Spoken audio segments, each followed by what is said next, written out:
right, we will take up Jones v. Clarke, and be happy to hear from you, Ms. Bourne.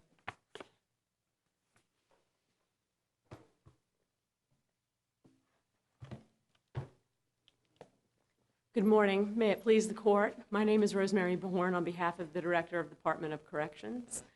The state court's decision applying Strickland versus Washington in this case and finding counsel's performance was reasonable and that the petitioner was not prejudiced as a result was not an unreasonable application of federal law, nor was it based on an unreasonable interpretation of the facts.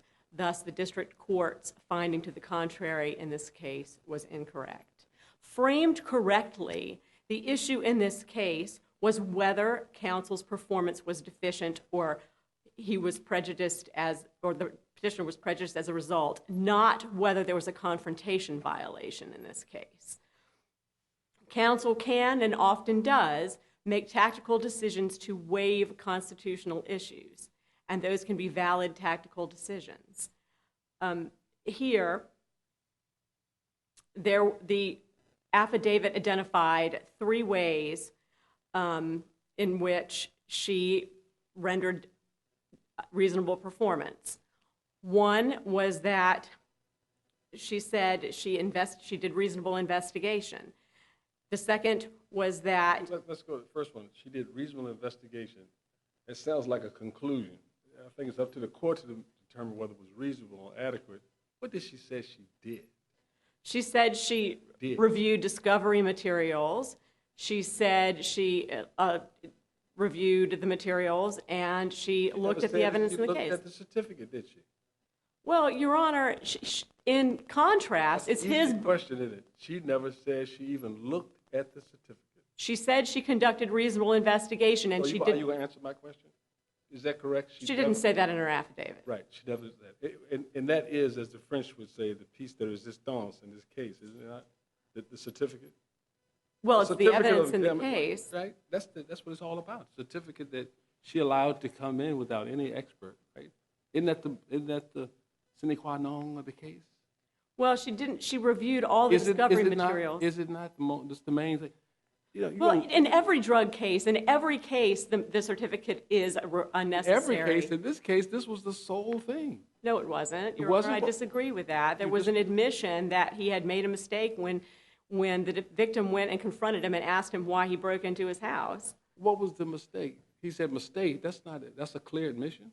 It's an admission. The court considered it to be an admission. Maybe it was a mistake. Maybe it was a mistake that he had the person as a friend, that he got so close to him that he would be in the curtilage of his accusation.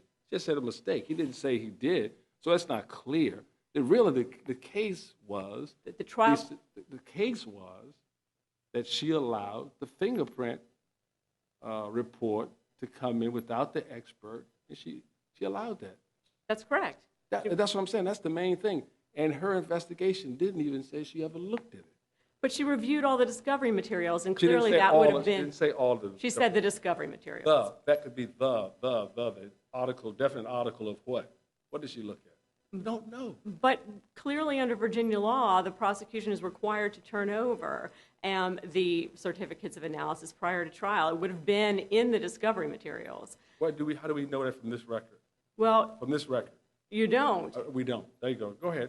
Go ahead with your argument. But, I mean... her actions are presumed to be correct. She said she did reasonable investigations. Her actions are presumed to be correct? Is that what her performance is presumed to be correct under Strickland. No, that's not true. Reasonable. Yes. Thank you. Well, state the law then, counsel. I would also argue that on the contrary side, the petitioner proffered no evidence that any other investigation would have resulted in undermining this fingerprint analysis. And it is his burden under Strickland to demonstrate that the investigation was inadequate. It is his burden to... How do we know what would come in? It's not a matter of just the content here. A lot of times when you get ineffective assistance of counsel, you have to say what would have occurred to contradict it. But isn't this a question of whether or not it would have come in at all? Even if it is correct. In this case, as it is before us, the issue is let's assume it was bad. She should have kept the bad stuff out, and she didn't. But there's no evidence it was bad, Your Honor. There was no evidence there was anything wrong with the It was certificate of bad analysis. because the evidence that came in was that it was his fingerprint. What are you talking about? It was bad. That The may have evidence been. that was the result of not making the objection, counsel. What case are you talking about? What I'm saying, Your Honor, is that while it may not have been favorable to him, there's no evidence that there was anything wrong with the fingerprint analysis. There's no evidence that it could have been undermined by any cross-examination of this. How do we know? Okay, all right. Okay. How do we know who would have gotten in? Because it's admissible under 19.2, 187.1. She's entitled to have the person there if she wants the person there. But how do you know in this record that they were in a position to do that? When was it filed? Well, In this record, do we know there's when no it was evidence filed? that it wasn't So properly we don't know whether under Virginia law it was timely notice. You have to give timely notice of Virginia law, correct? That's correct. Do we know from this record that it was timely, that it would have been allowed to come in? She we didn't. don't- She had decided prior to trial not to make an objection to this. That what she said? She said, prior to trial, I did a pretrial investigation. Read that in the affidavit that it said, prior to trial, I decided I'm not going to object. She said she conducted adequate pretrial investigation into the fingerprint, and she had no reason to question its admissibility. Keep on going. I want you to say, you proffered to the court that she said, I've already decided before the trial, I'm not going to put it in show. Well, that's the point in which she would have had to decide that. No. Well, you said she said it. Now tell me where it says that, counsel. Well, you represented to the court that that's what the affidavit said. Now tell me where it said that. She said she conducted pretrial investigation of the fingerprint, and she had no reason to question its admissibility All right. during that pretrial investigation. Okay, keep going. Read what you said. You proffered to the court, she said. It's not in there. That's how I'm answering your question, Your Honor. In other words, you answered my question that you didn't represent the record. She didn't say I had decided before. Because, for example, counsel, I've tried criminal cases in Virginia for over 20 years before I was on the bench. You could make some decision. The question is, well, it may or may not be. But you always wait to see what happens. In this record, how do we know in the morning of, or whatever the situation was, they had done something inappropriately? You might decide then, I am going to object to it, correct? Well, she said, I conducted adequate pretrial investigation. I had no reason to question the admissibility of the fingerprint. Did she say the admissibility? She said admissibility. Okay. I had no reason to question the admissibility of the fingerprint. Then she said, further on, the undersigned made the decision not to challenge the admission of the certificate of analysis since no basis existed for doing so and nothing appeared to be gained by challenging the admission of the certificate. So she clearly is saying that she did her pretrial investigation, she didn't see anything wrong with the certificate, and she didn't see any basis for challenging it. And as we know under Melendez-Diaz, that can be a reasonable tactical decision. And what was the tactical decision in this case? Tactical decision was not to challenge the admissibility of the fingerprint and have the analyst there. Why not? Because it might have just cemented how good the fingerprint analysis was. There was nothing wrong with this fingerprint. She did investigation into it and didn't find anything wrong with it, and he has proffered nothing to the contrary. Is there any evidence that would contradict her assertion that she had made a reasonable investigation, or is there any evidence at this point No, Your that Honor. would contradict the reliability of the fingerprint? No, Your Honor. And it's his burden on habeas to demonstrate deficient performance. He, at the state court level, proffered nothing to show that this fingerprint analysis was, that there was any problem with it. He proffered no testimony from this an analyst showing that there was any problem and that person needed to be there. And he proffered nothing to show that there was any kind of problem at the lab with the way that this was done. If she had pushed it, and the fingerprint analysis just got stronger and stronger as the case went on, and she wanted the forensic analysis there as well as the investigator, she probably would have been charged with ineffective assistance of counsel. Well, For that, he was between a rock and a hard place, and if she had pushed this along the lines that petitioner had wanted, it would have fortified the state's case, quite probably. and she would have been accused of ineffective assistance there. Some people are put in a position where they're darned if they do and darned if they don't, and that's an impossible position for any of us. And that's, Your Honor, why there is the presumption that her performance was reasonable. You agree with that? You agree with that? That in this situation that it would have pushed. Yes, Your Honor, I do. You know why we know you know why we know that's not true in this case? For her own words. She allowed it to come in. As you say, let's assume you're right. Oh, we don't want it to be characterized as being stronger by an expert. And so therefore we want to soften it by letting a non-expert bring it in. Same result. But in her closing argument, which lasted, I don't know how long it lasted, but it took up less than a page, she called it herself damning. She argued before the court that the evidence that she let in was damning. So I find it inconsistent that we don't put the expert in because we don't make it worse. But you tell the judge, when you're supposed to be arguing a summation on your client's behalf, that the evidence was not only strong, but it was damning. Isn't that correct? Your Honor, I see I'm getting close to the end of my time. You're getting close, but answer the question. It doesn't matter whether it was damning. I didn't ask you that she said it doesn't matter to you. Apparently it doesn't matter to you, but it does matter about having an effective counsel. Didn't she call it damning? She may have, Your Honor. She may have. Don't you know the record is only about 2 Your Honor, seconds if long. she said it was Counsel, damning. She said did. it was damning. But that doesn't matter in this case. It doesn't? No, To because just because you call your case, the evidence against your client, because you agree with what Judge Wilkinson said about it would have made it worse. She made it worse by her own mouth. Well, that's not the claim of ineffective assistance of counsel that's before this court, whatever her argument was. And just because the evidence in this case was damning, just because there's a strong case against petitioner, doesn't mean that she has to go for broke and try to make some argument that has no validity. There's no basis to challenge this fingerprint evidence on the evidence.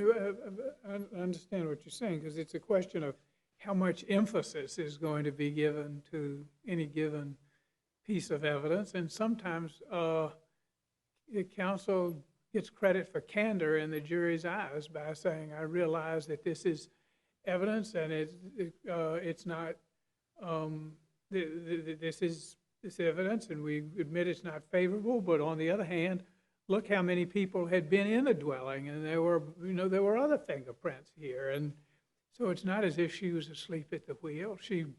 She conceded the weak points in the case and moved on as she had to, and then fought with what she had, which was that there were a whole lot of people that had been in that dwelling. Yes, Your Honor, if I could move on. Let me ask this. You can move on to my question. If we assume ineffective assistance of counsel, do you lose? No, Your Honor. What, can you tell me in one sentence why you don't? You're saying if you assume I think deficient it's performance? straightforward. Listen, if you assume ineffective assistance of counsel, do you lose? I just want to make sure I understand your question, Your Is Honor. there prejudice in this case? No, there's no prejudice in this case. Tell me why. There's no prejudice in this case because the correct inquiry as to prejudice in this case is whether or not there would have been some problem with the fingerprint analysis. And there was no proffer of any problem with the fingerprint analysis. There was no proffer that the testimony of this witness would have helped her case at all. There was absolutely no proffer of any of that. So that's the correct inquiry of prejudice in this case, not whether or not, if you object to something at the time of trial, whether you could have an aha moment and keep it out. I thought the question might be if you exclude all that, if all that evidence had been objected to and excluded, whether or not there's still a reasonable likelihood the person would be guilty of the offense. Well, here we do have the admission. No, but you didn't say a thing about the admission. Well, You're still talking about there was a wrong test applied to how we determine whether or not she properly objected. That's what you think the prejudice analysis is? That's my argument about the prejudice analysis, yes, Okay. Your Honor. But in addition, there's the other argument, which is that there's still an admission in this case. I mean, there is no reason to believe that this would have been kept out because she made, if the decision was made, I would argue prior to trial. If you want to say something else. I interrupted you. I've said you've answered my question. Thank you, Your Honor. Here we have, under Melendez-Diaz, these are the types of tactical decisions that are made all the time by counsel. And in this case, she made a reasonable tactical decision not to object to this evidence. And thank you. I would ask that you reverse the district court's judgment. Thank you. Mr. Vanderbloemen?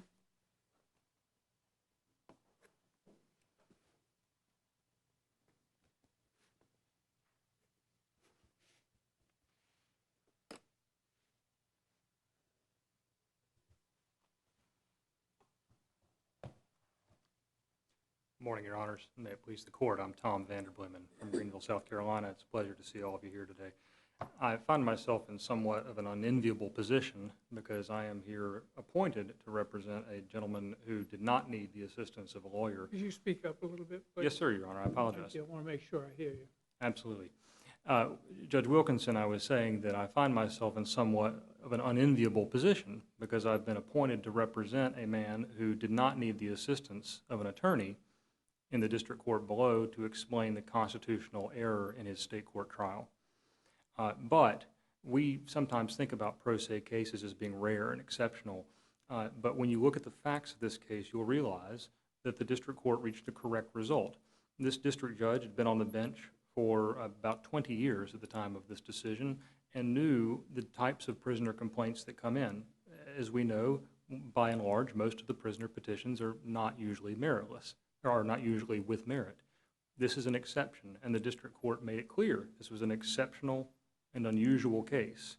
There's not going to be some precedent set by this case, some opening of the doors of the jailhouse. But I say that because this court's Whose decision would have to be ruled unreasonable in order for us to I'm sorry, Your Honor. affirm? Whose decision would have to be ruled unreasonable in order for us to affirm? I believe the standard under this case would be the Virginia Supreme Court's decision and its interpretation and application of constitutional law, and in this case the Strickland standard, and as it relates to the Confrontation Clause. And how was the Virginia Supreme Court clearly unreasonable, or an application? How was its application of clearly established law unreasonable?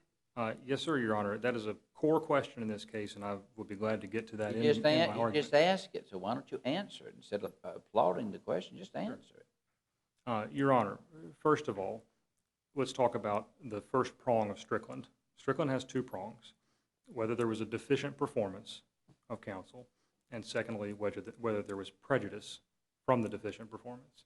The Virginia Supreme Court's decision was unreasonable on both of those issues. Let's talk about the tactical reasons that would be the deficient Can I interrupt you performance. for just 1 second? Yes, sir, Your Honor. Our review of what the Virginia Supreme Court did is at de novo.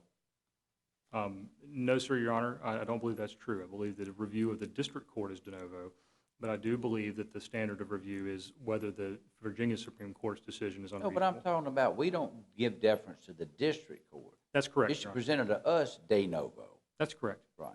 Yes, Your Honor. So what the district court did, and you've been on the court for 20 years, that's all good and fine, but we're just looking at it fresh and new. Is that correct? Absolutely, Your Honor. Okay. But I I'll do let you think, go ahead and go on. But Yes, under sir. the EDPA standard, I'm sorry? both the district court and this court are looking at it under the EDPA standard. That is correct, Your Honor. But I believe even under that standard, There has to be an unreasonable application of clearly established law on the part of the Virginia Supreme Court. and this is one of those cases. It's a rare and unique case. It doesn't happen that often. I don't know. Go ahead, why don't you tell us what you were going to answer? Well, let's talk first about the deficient performance and why the decision was unreasonable. We first have to get there, we have to talk about what the deficient performance was. It's very clear under Supreme Court case law that counsel, that the plaintiff, I'm sorry, my party's here, it's very clear under Supreme Court case law that the defendant had a right to have the analyst who performed the analysis of the fingerprints come into court and testify live, that it could not be shown by an out-of-court statement. And to that point, and I will get to your question, but I have to lay the foundation to answer Why your don't you question. just answer the question? Just Well, I keep am- answering it till you interrupt it. Well, Judge Shutt, I am answering the question. But I don't think you are. You aren't answering it. You're telling me you're answering it. Just answer the substance of it. the deficient performance prong of the analysis, the Virginia Supreme Court glossed over that issue by saying that the tactical reasons for counsel's performance were that she had conducted an investigation and that she thought the fingerprints might be there on a particular occasion.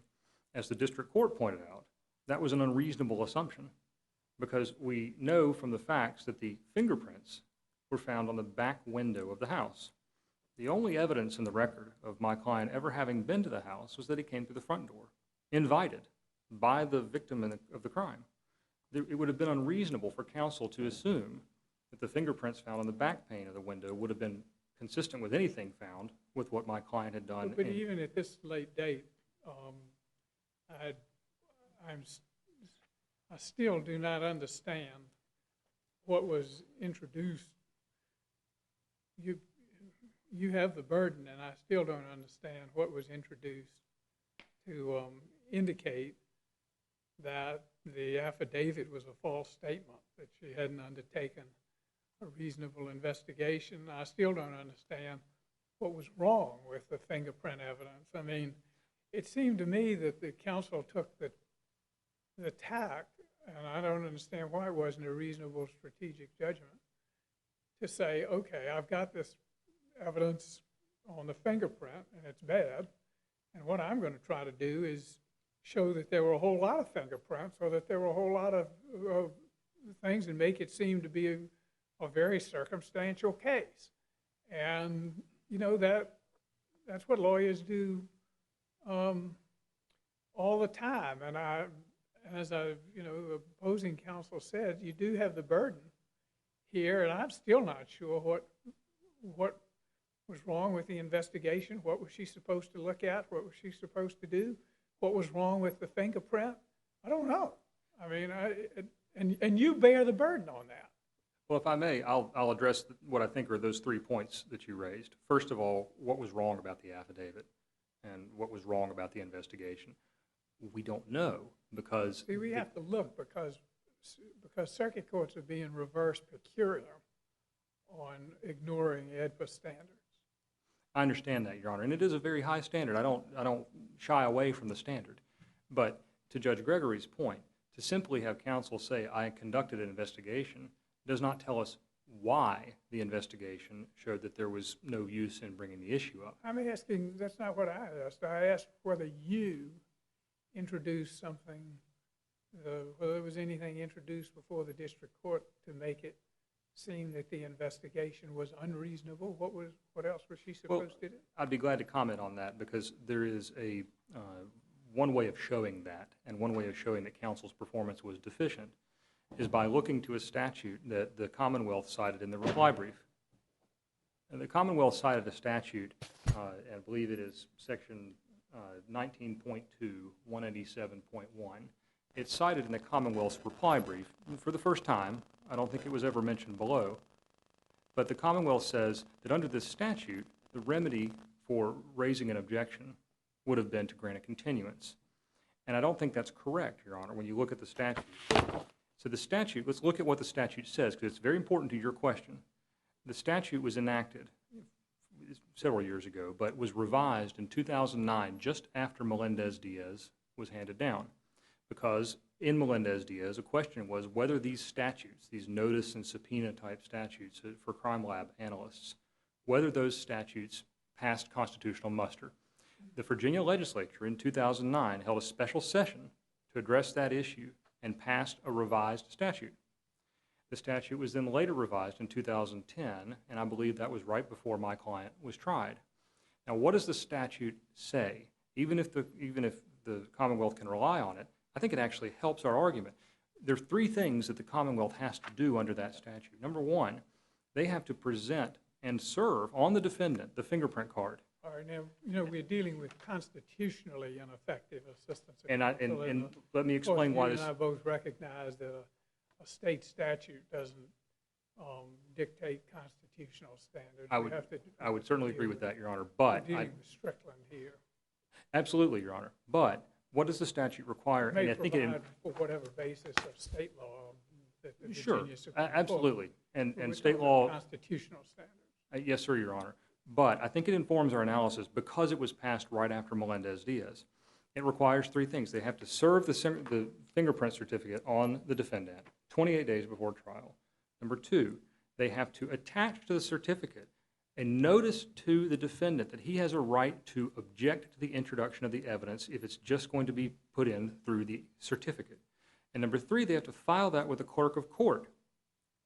Now, what that tells me, and only then is my client under an obligation to object or have waived the objection. What that tells me is that counsel had to be aware and should have been aware of the significance of the fingerprint analysis. And just brushing it under the rug, it was a mistake, Your Honor, a significant mistake because it caused prejudice to my client. And there's no continuance. The Commonwealth says, well, if an objection had been raised, we could have just gotten a continuance. That's not what the statute says. The statute says the continuance would only be allowed if my client came in and objected by saying he never got the notice, or if the analyst was not available. But if this Commonwealth followed the procedure, which they have to, and my client objected, the evidence does not come in. That's the remedy. There was a question earlier when counsel was... All of this is going to simply blowing up the fingerprint into a question of large proportions. But, you know, I'm still, as a practical matter, I still do not know what exactly she should have done to investigate the fingerprint, and why was it, in what way was the fingerprint evidence ever defective? I mean, she did sign an affidavit, and the affidavit might have been contradicted, but the affidavit wasn't contradicted. Your Honor, that's a great question. First of all, under Melendez-Diaz, Supreme Court is abundantly clear that we cannot presume the validity of scientific evidence just because it's from a forensics crime lab. It's very, very clear on that point. And it even says, I believe it's that case that says, even if Mother Teresa came in and Madame Curie came in and had a certificate with their names signed on it about this is scientifically accurate and I'm credible, the court would say you're still entitled to confrontation of that witness. Melendez-Diaz says this is going to happen. What happened here is going to happen frequently, and you're just reading from the opinion of the court. It says, defense attorneys and their clients will often stipulate to the nature of the substance in the ordinary drug case. It is unlikely that defense counsel will insist on live testimony whose effect will be merely to highlight rather than cast doubt upon the forensic analysis. Nor will defense attorneys want to antagonize the judge or jury by wasting their time with the appearance of a witness, here the analyst, whose testimony defense counsel does not intend to rebut in any fashion. Generally, defendants do not object to the admission of drug certificates or here fingerprint certificates, most likely because there is no benefit to a defendant from such testimony. And so the ordinary case is that in Melendez-Diaz itself is that the defense counsel have to have a latitude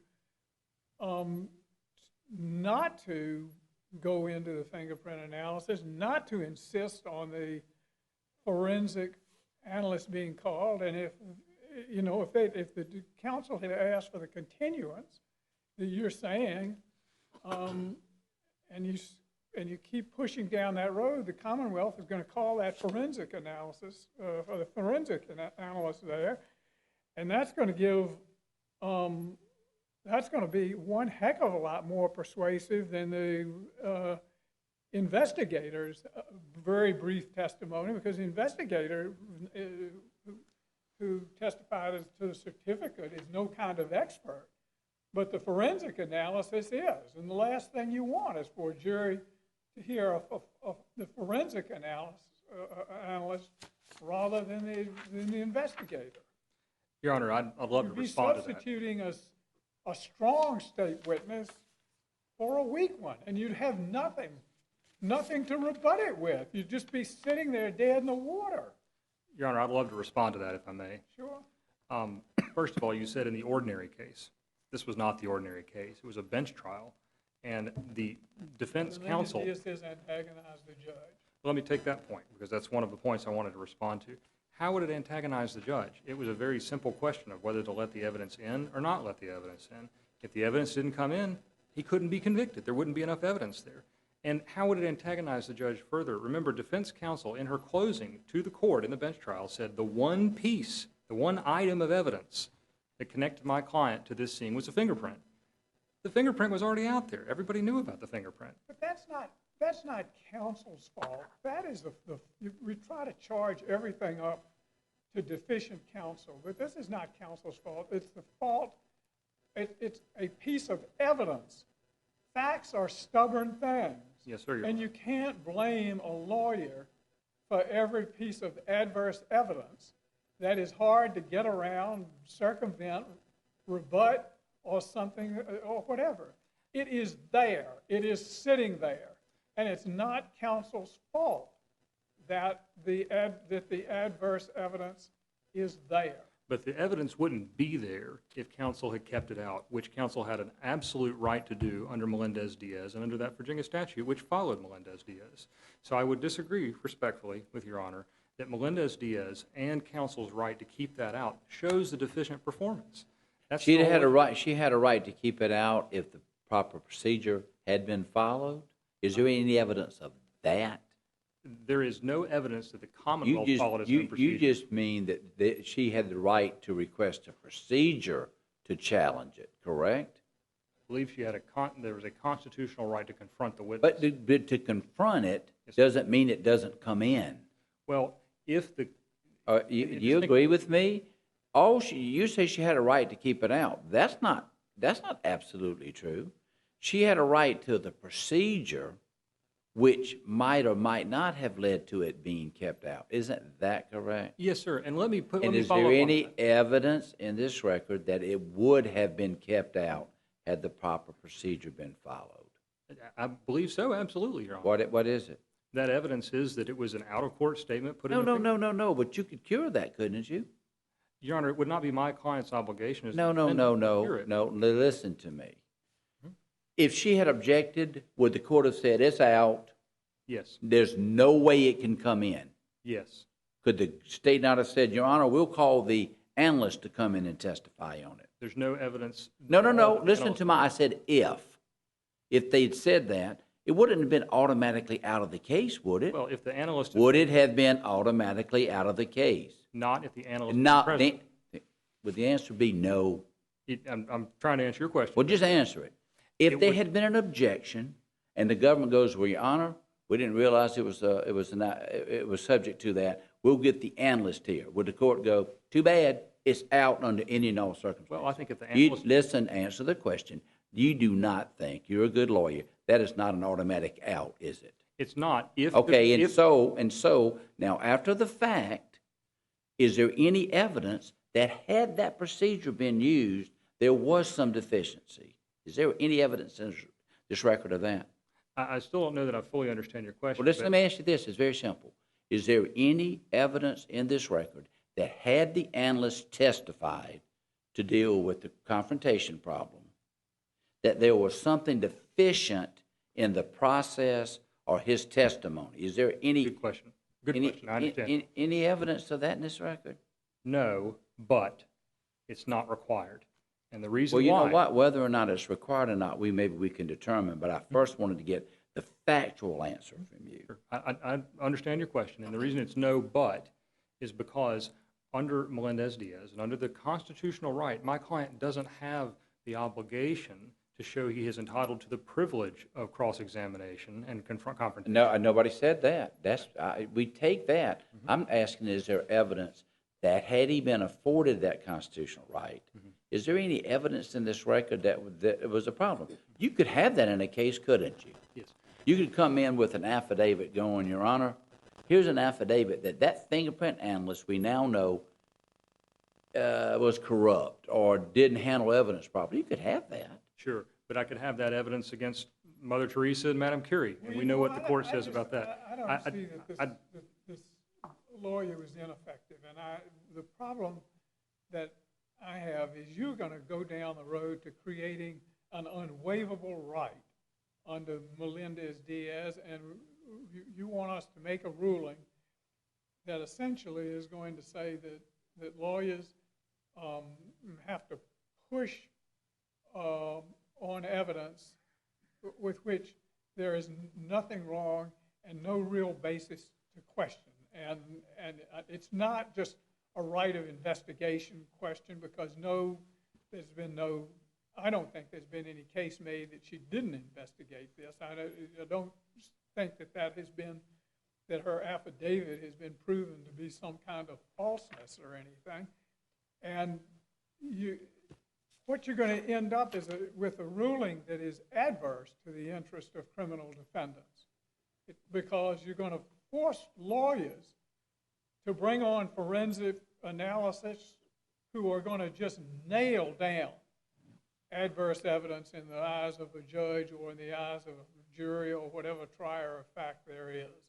And you can't take those strategic judgments out of a lawyer's hands such that they are pushed by a court down the road of emphasizing in a case evidence that's adverse to their clients. And that's where you can go. And the Supreme Court has said that's where we don't want to go, particularly in an AEDPA case. This is not ultimately a defendant-friendly result. It's quite the opposite. Your Honor, I would respectfully disagree. I am out of time. I would love to respond to the comments, but I'm respectful of the court's time. And all I would say is this is an unusual case. It's not a precedent-setting case. My client. That's what everybody says. And then for the next 15 years, we get the unusual case brought up as the paradigm. I still think that the district court here said it was an unusual case. It's not just me saying that. And I think that I would point to the language in Crawford that talks about the jury trial example, that to dispense with the right of confrontation just because the evidence is presumably reliable is like dispensing with jury trial rights just because we think the defendant's guilty. It's hard for me at the end of the road to see the Virginia Supreme Court has been unreasonable. And that's a tough judgment to render against a collective body such as the Virginia Supreme Court, to say you've been unreasonable. Everybody knows the clearly established law is Strickland, Melendez-Diaz, and to just say that state Supreme Court was unreasonable in applying it. We better have reason to say it. We've been at our circuit courts have been brought up short too many times. I believe those reasons have been set forth in our brief and in the district court's opinion. Anyway, Thank you, Your Honor. thank you. Ms. Bourne?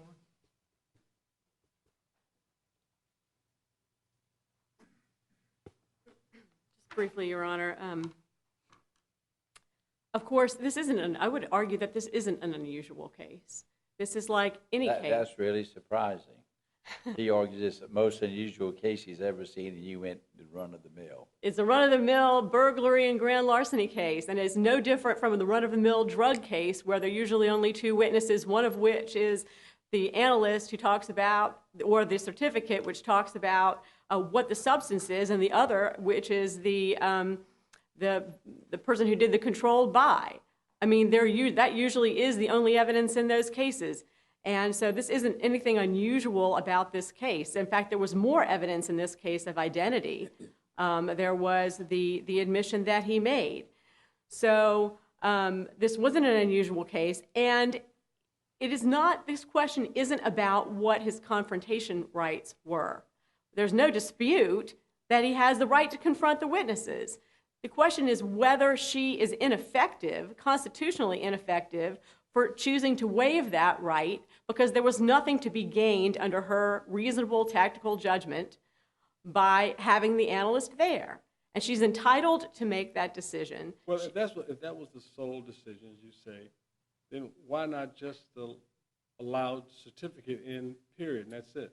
Why the hearsay? Why allowing the police officer to do that? Wouldn't it be just, if you say it was just pristine, she had looked at it, if she had looked at it, and and said, okay, it's insurmountable. Okay, it's an exhibit, period, end of story. And then that's it. Why would you allow the confrontational issue to go on further to allow someone to hearsay bring it in? Wouldn't that be the answer? It's an exhibit. It's admitted. If there's a problem, if she knows that there's a problem with the analysis, then sure, she wants to have the person there. If she sees no problem with the analysis, then she doesn't want the person there. But you don't understand my question. Why wouldn't you just say, I don't object to the admission of the exhibit, which is a certificate, period? Why have the police officer give hearsay testimony about it? Well, the police officer was testifying about other things, though, Your Honor. The other things would have been excluded as to this certificate. That would be objectionable. That's what you do. You say, surely, objection. You can't talk about that. The document speaks for itself. And you try cases, sometimes jurors don't even understand certificates. I mean, that's the way if you're going to minimize something and it's bad, sometimes you want to be a good lawyer, you say, okay, certificate's in, and then you hope that it gets muddled among the stacks of exhibits. Why would you have the police officer give hearsay testimony about it? That doesn't make because she was able to cross-examine the police officer and say, you're not an expert. And she did do that. I know, but that's the problem, though. If he was fumbling through trying to say, I'm giving credence to this, but what he said was this: no, I'm telling you what the experts said. You don't have to be an expert. I can get on the stand and say, if I'm allowed to say, you know what, Einstein said this was right. I'm not getting on trying to explain the theory of relativity myself. I'm just there in hearsay just saying, yeah, Al told me that this was exactly right. That's what he was doing.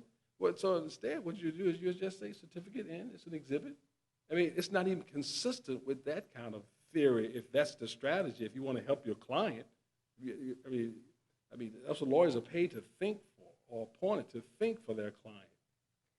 Well, Your Honor, respectfully, that may have been the best way to do it, but it's not ineffective assistance of counsel not to do it that way. Well, Judge Jackson, he's been, he saw it for like 20 years, and we're appellate court, and you're a lawyer, but he's seen a lot of cases. He said this was an unusual case. Unusual case. Part of you looking at that, I was just astonished when I looked at her summation. Well, Your Honor, there was no evidence proffered in this case that there was anything wrong. I mean, if there had been some evidence that there was some inadequate investigation, or some evidence that there was something wrong with the fingerprint, or some proffer, because it's their burden, to show that what the analyst's testimony would have been, something, then maybe it would have required a more specific response. But here, she says she did an investigation, and there was nothing to the contrary. And it's his burden on habeas to prove. The client got 10 years for stealing the television. But that's not the issue, Your Honor. I know, it never is. I would just ask that you reverse the district court's decision. Thank you. We'll take a very brief recess and come back and hear a final case.